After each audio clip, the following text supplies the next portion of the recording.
Buenas noches. Gracias por estar de nuevo con Acción Positiva. Hoy vamos a tocar, así como hemos venido haciendo, unos puntos de interés y luego continuamos con temas más centrales. Para empezar, vamos a hablar sobre la vacunación en Guatemala.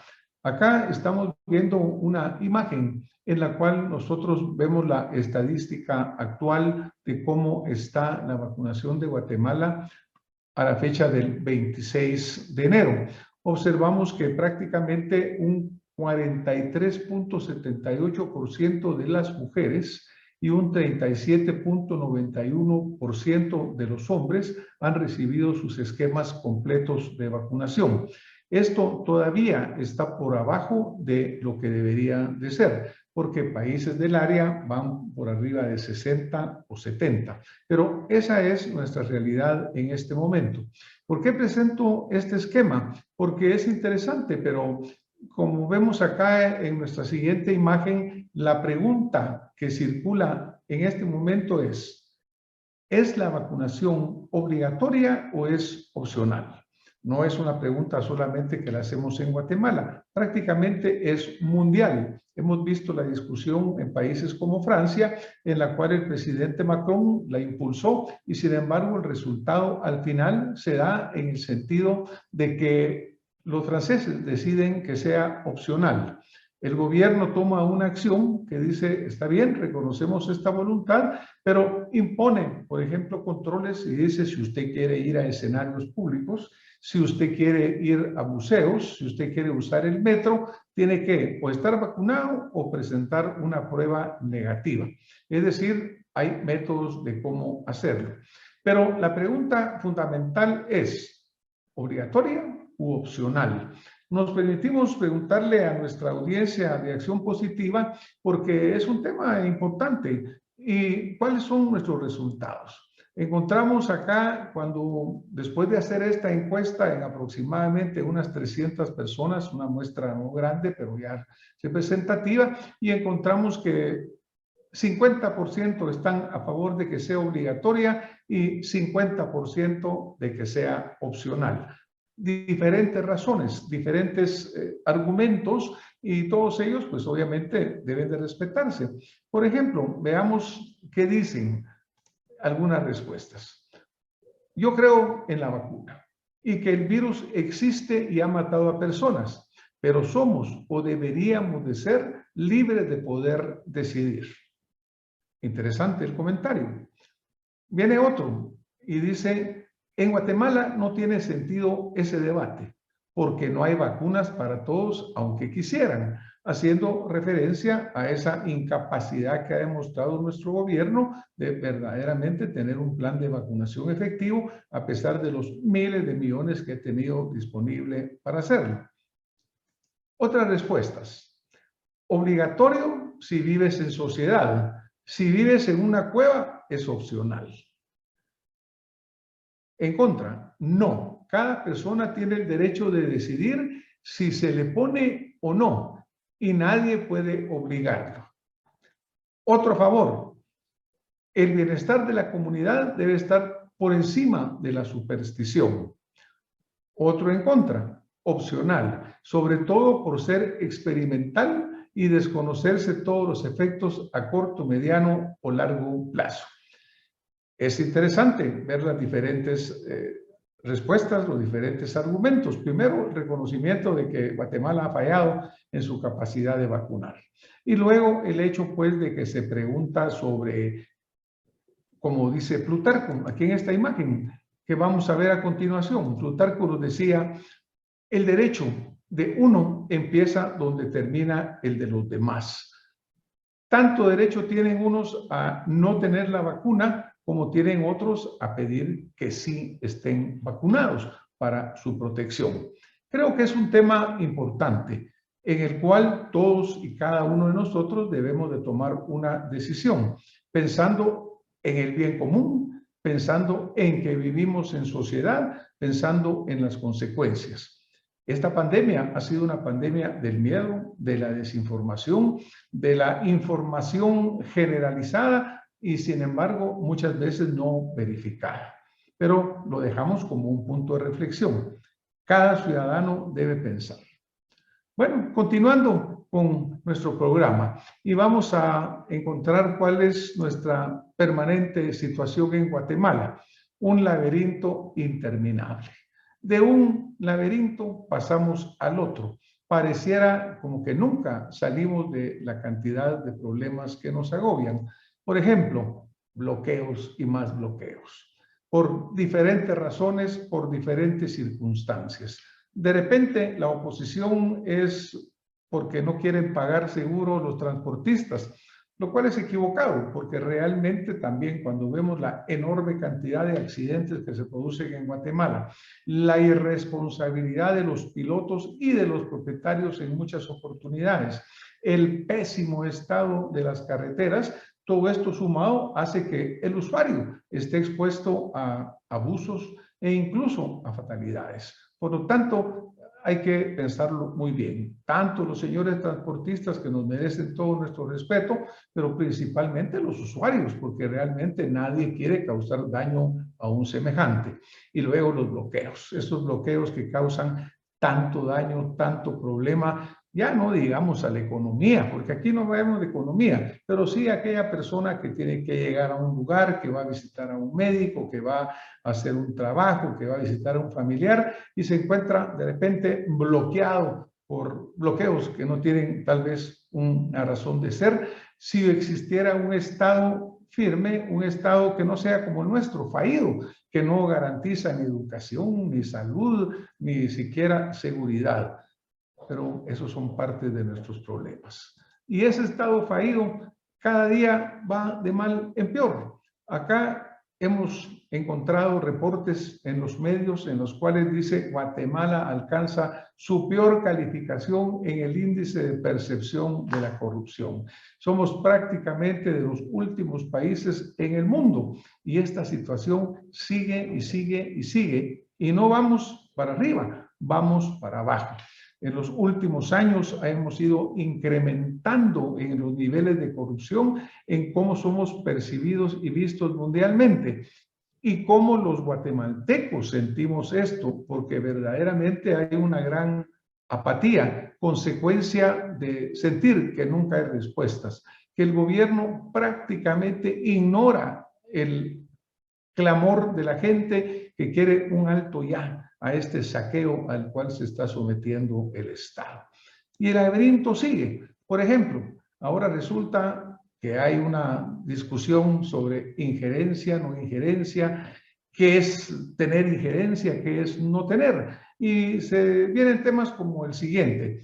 Guatemala, dice, contrata una firma de cabildeo en Washington para mejorar su imagen. Obviamente las imágenes se mejoran cuando las cosas se hacen bien. Cuando hay corrupción, aunque invertamos millones, va a ser muy difícil que nos cambien la imagen.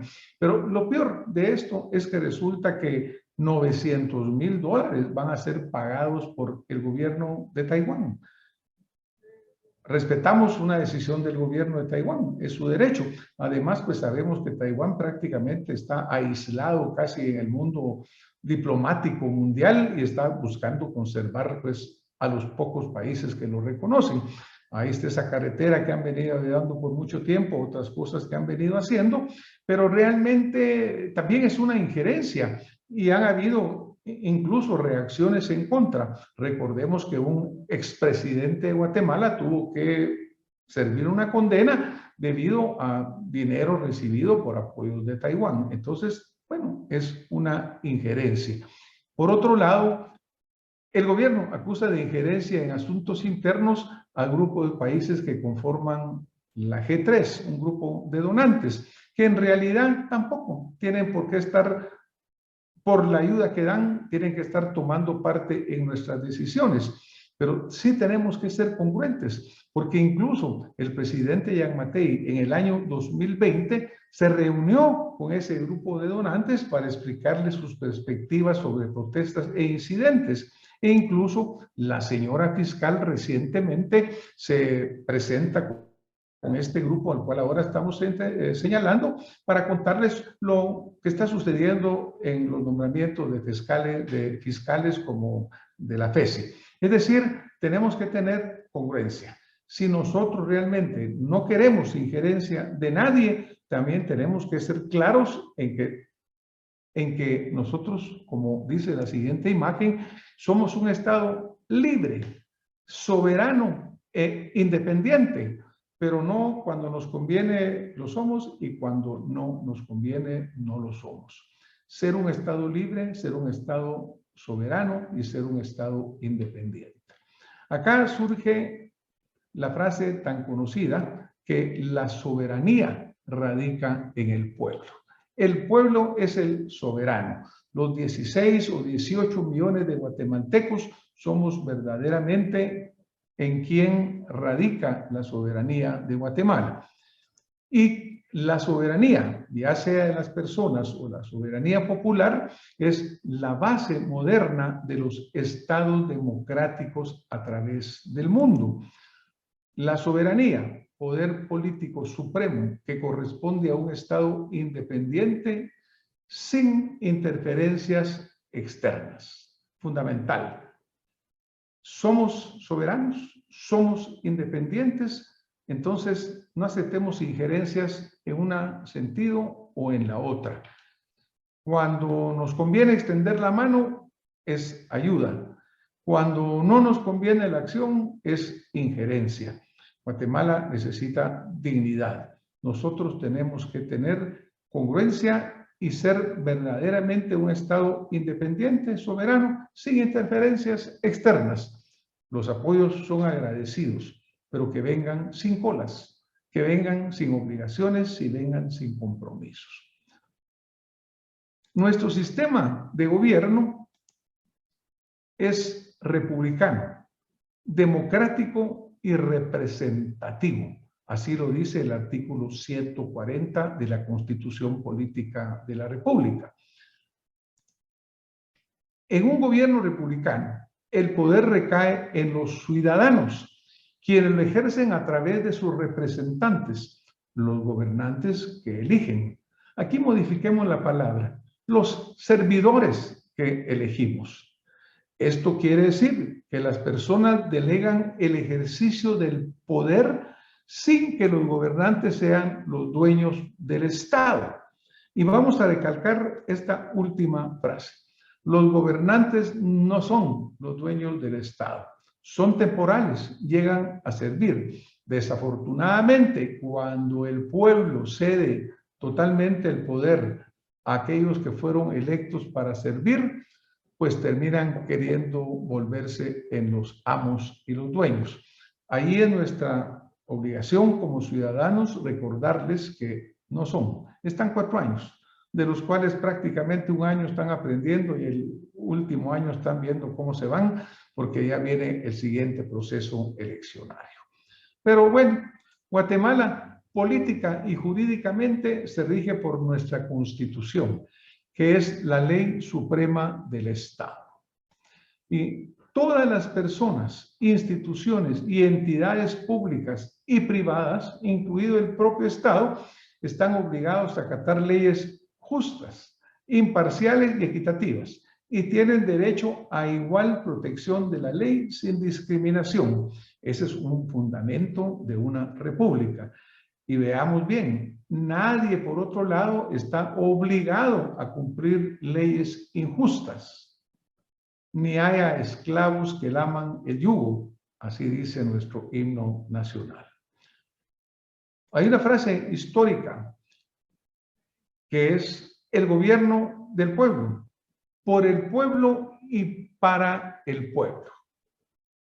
Esta frase es parte de un discurso que fue dado en 2 minutos, el 19 de noviembre de 1863, en el lugar donde se produjo la batalla de Gettysburg. Ahí se estaba dedicando ese lugar como un memorial para los caídos en la Guerra Civil de Estados Unidos. El presidente Abraham Lincoln, una figura histórica monumental, quien tuvo y es un ejemplo de la lucha por la igualdad entre todos los hombres en contra de la esclavitud. Ese discurso ha pasado a la historia por ser corto y fundamental. Un gobierno del pueblo, para el pueblo y por el pueblo. Claro, el pueblo delega la soberanía para su ejercicio en los organismos del Estado. El organismo legislativo, el Congreso de la República. Ahora 160 diputados, un tiempo en el 2015 queríamos que se bajara el número de 158. El sistema político hábilmente, perversamente, en vez de disminuir a la mitad como se quería, lo aumentó en 2 más y ahora son 160. Pero lo importante no es el número, probablemente. Lo importante es la calidad moral y humana de quienes estén, porque sean 80 o 160, si no son representantes dignos del pueblo y no van a defender al pueblo, igual corruptos serán si son menos o si son más. Obviamente, el Congreso de la República es representante de la mayor parte de los ciudadanos. Luego tenemos al organismo ejecutivo. El organismo ejecutivo es otro de los órganos del Estado. Está formado por el presidente de la República, el primer servidor de la nación, el vicepresidente de la República de Guatemala, quien tiene claras funciones constitucionales, obviamente los ministros de Estado, sus dependencias, etc. Luego tenemos al organismo judicial, el cual está la Corte Suprema de Justicia, la Corte de Constitucionalidad, Corte de Apelaciones, las instancias, juzgados y demás juzgados que establece la ley. Obviamente es fundamental que la ley se cumpla, así como siempre se describe, que sea equitativa, que sea ciega, que sea totalmente justa, porque desafortunadamente no hay mayor injusticia que aquella que es provocada por quienes tienen como su responsabilidad aplicar la ley correctamente. Tenemos entonces que el Estado de Derecho en la República se constituye por 3 organismos fundamentales. ¿Cuál es algo clave? Algo clave es, como dice el artículo 141 de nuestra Constitución, la subordinación entre los órganos del Estado es prohibida. Cuando eso sucede, prácticamente está fallándose al servicio de la nación. Y lo que es lo peor, cuando el Ejecutivo, el Congreso, la Corte Suprema, la Corte de Constitucionalidad, el Tribunal Supremo Electoral, por ejemplo, no tienen independencia, peligra la República. Desafortunadamente, la cooptación del Estado que se da, no importa la ideología, porque esto no es ideológico, esto es trágico. Cuando se coopta el Estado y se pierde esa independencia, prácticamente estamos perdiendo el Estado de Derecho. En el Estado de Derecho, todas las personas, instituciones y entidades públicas, incluyendo el Estado, están sometidas a la ley que se promulga públicamente. Se hace cumplir y se aplica con independencia y debe ser compatible con las normas y los principios internacionales de derechos humanos.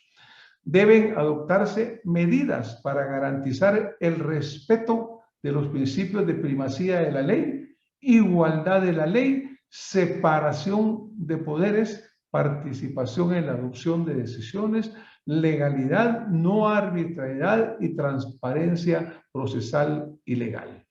Veamos rápidamente cuáles son las características que caracterizan el concepto del Estado de Derecho. Primero, la división de poderes. En el Estado de Derecho, el ejercicio de poder se divide entre los diversos organismos del poder público, estableciéndose entre ellos una relación de coordinación y cooperación, pero nunca de supeditación, porque cuando eso se pierde, verdaderamente empieza a perderse pues, el fin, el objetivo de la democracia y empiezan a servirse intereses que no son legítimos. Y quiero retornar de nuevo. Esto no es de izquierda, no es de derecha, no es de centro. Cualquier gobierno que empieza a violar esa independencia de poderes para intereses perversos, empieza por un camino equivocado. Otra característica del Estado de Derecho: el control y fiscalización de los poderes públicos. En el Estado de Derecho, los ciudadanos están facultados para vigilar y supervisar la labor de las entidades públicas. Del mismo modo, las instituciones tienen el deber de controlarse mutuamente. El Congreso tiene una función fiscalizadora, la cual debe cumplir, porque como también es la que aprueba el presupuesto o lo modifica de acuerdo a lo que le proponga el Ejecutivo, tiene como una misión concreta el fiscalizar que los fondos que son provenientes del esfuerzo de todos los guatemaltecos sean usados correctamente, es decir, fiscalizar. Obviamente, instituciones como la Contraloría General de Cuentas son claves porque los ciudadanos confiamos en que están haciendo su misión. Ningún funcionario está exento de rendir cuentas correctamente.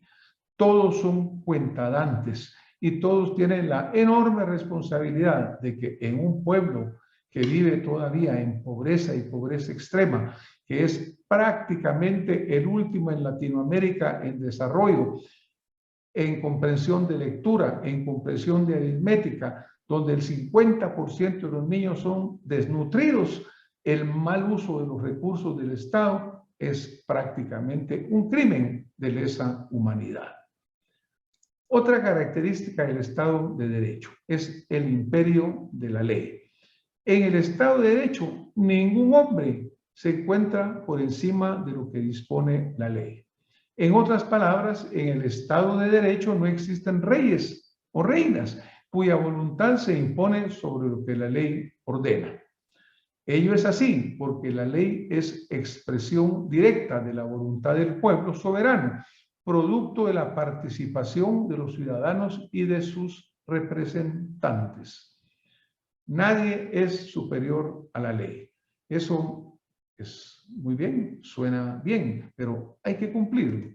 Y por último, en el Estado de Derecho se reconocen positivamente, garantizan y protegen los derechos humanos, velando por que estos puedan ser ejercidos a cabalidad por sus titulares. Ya tenemos claro las características del Estado de Derecho. Desafortunadamente no es lo que sucede siempre. Hay libros que tratan de esto. Por ejemplo, este libro de Steven Levitsky y Daniel Ziblatt, ¿Cómo se mueren las democracias? Es un libro que describe paso a paso cómo se va cooptando al Estado, cómo se van tomando sus instituciones, cómo se va privando y desapareciendo la libertad y la independencia entre cada uno de ellos para servir un mal perverso, que no es el bien común ni el bienestar general. Eso paso a paso va llevando a la destrucción de la democracia. Y de nuevo, no es de derecha, no es de izquierda. Es trágico y eso es lo que tenemos que evitar. Porque de repente vamos a terminar en que se vende la democracia corrupta. Nos hablan en nombre de la democracia, pero se está cooptando al Estado. Se está borrando la libertad del ser humano y se está quitando todos los derechos a una vida feliz, a una vida de desarrollo, a una vida de igualdad y de accesos. No hablemos de desarrollo económico, hablemos de felicidad. Los estados más felices del mundo no son necesariamente aquellos en los cuales el Producto Interno Bruto es el mejor. Es el estado en el cual el bienestar del ser humano le permite tener felicidad y una vida plena. Ya desde la antigüedad, pensadores como Plutarco expresaban principios como este: el verdadero destructor de las libertades entre el pueblo, el verdadero destructor de las libertades es quien reparte entre el pueblo recompensas, donaciones y beneficios. Plutarco. Los gobiernos populistas, los gobiernos mentirosos llevan a destruir verdaderamente las libertades. También, algo importante, como decía el señor presidente Obama, el papel del ciudadano en nuestra democracia no acaba con el voto. Resulta que nosotros, después de unas campañas intensas en las cuales sigue prevaleciendo la comercialización y no la sustancia, no los principios, no verdaderamente la programática, vamos a encontrar con que nos olvidamos. Se nombró a alguien servidor público y al minuto siguiente se vuelve en dueño y señor. ¿Por qué? Porque nosotros lo permitimos. Como dice el presidente Obama, el papel del ciudadano no acaba con el voto, es un papel permanente, porque la calidad de la democracia depende de la calidad de los ciudadanos. Y finalmente, esta frase, que es de Octavio Paz, y dice, una nación sin elecciones libres es una nación sin voz, sin ojos y sin brazos. No dejemos que nuestras patrias sigan esos caminos.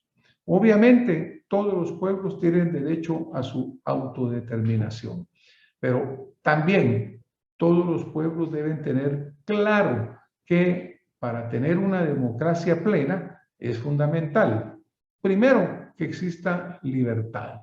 No se puede tener un proceso democrático cuando las instituciones están cooptadas. No se puede tener un sistema democrático cuando prácticamente años antes de una elección ya se dice, este es el que se quiere como favorito. No se puede tener una elección cuando hay injerencia o del Ejecutivo, o del Congreso, o del Judicial para impulsar o atacar a algún candidato. Eso simplemente no se puede. Eso no es un Estado de Derecho. Y por último, la voz del pueblo es la voz de Dios. Todos los ciudadanos debemos de tomar nuestro pie. Todos los ciudadanos debemos de tomar nuestro lugar en la lucha por la democracia. No hay que hacer como Boabdil el Moro cuando lloraba al haber perdido Granada. Y después llorar por aquello que no supimos preservar. Bueno, pues muchas gracias por haber estado esta noche con nosotros en Acción Positiva. Al final, todo esto se reduce a el derecho que cada uno de nosotros tenemos para tomar nuestras decisiones correctas. Se trate de vacuna, se trate de la libertad de nuestras patrias, se trate realmente de todo aquello que signifique vivir una vida mejor. Muchas gracias por haber estado con nosotros en Acción Positiva.